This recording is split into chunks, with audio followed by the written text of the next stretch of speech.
மதம் மாறும் இஸ்லாமியர்கள் இடஒதுக்கீடு கோர முடியாது என உயர்நீதிமன்றத்தின் தீர்ப்புக்கு எதிராக உச்சநீதிமன்றத்தில் இன்று மேல்முறையீடு மனு தாக்கல் செய்யப்பட்டுள்ளது.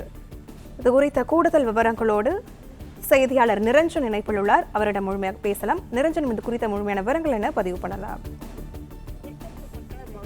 மிகவும் பிற்படுத்தப்பட்ட பட்டியல் சாதியினர் இஸ்லாம் மதத்திற்கு மாறும் பொழுது அவர்களை பிற்படுத்தப்பட்ட வகுப்பு முஸ்லிம்களாக கருதி சாதி சான்றிதழ் வழங்கலாம் என தமிழக அரசு கடந்த 2024 ஒரு அரசாணை என்பது வெளியிடப்பட்டிருந்தது. அந்த அரசாணையை சென்னை உயர்நீதிமன்றம் ரத்து செய்திருந்தது. ஒருவர் இஸ்லாம் மதத்திற்கு மாறினால் அவர் ஒரு முஸ்லிம் மட்டுமே, பிறப்பின் அடிப்படையில் அமையும் குறிப்பிட்ட பிரிவின் கீழ் அவர்கள் இடஒதுக்கீடு கோர முடியாது என சென்னை உயர்நீதிமன்றம் தீர்ப்பு வழங்கியிருந்தது. பல்வேறு தரப்பிலும் சலசலப்புகளை ஏற்படுத்தி இருந்த இந்த தீர்ப்புக்கு எதிராக உச்சநீதிமன்றத்தில் தற்பொழுது முதல்வர் ஜோசப் விஜய் தலைமையிலான தமிழ்நாடு அரசு மேல்முறையீடு என்பதை செய்திருக்கிறார்கள்.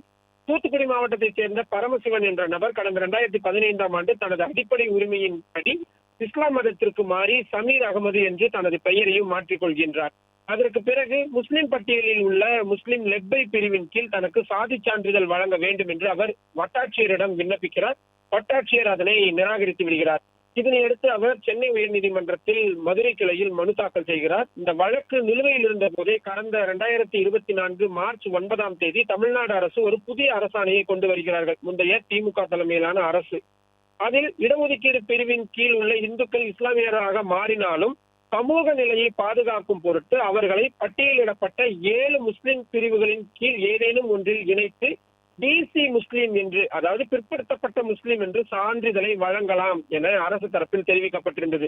இந்த வழக்கை விசாரித்த நீதிபதிகள் GR சுவாமிநாதன் மற்றும் BB பாலாஜி ஆகியோர் அடங்கிய அமர்வு தமிழக அரசின் இந்த அரசாணையை சட்டவிரோதம் மற்றும் அரசியல் அமைப்புக்கு எதிரானது என கூறி ரத்து செய்திருந்தார்கள்.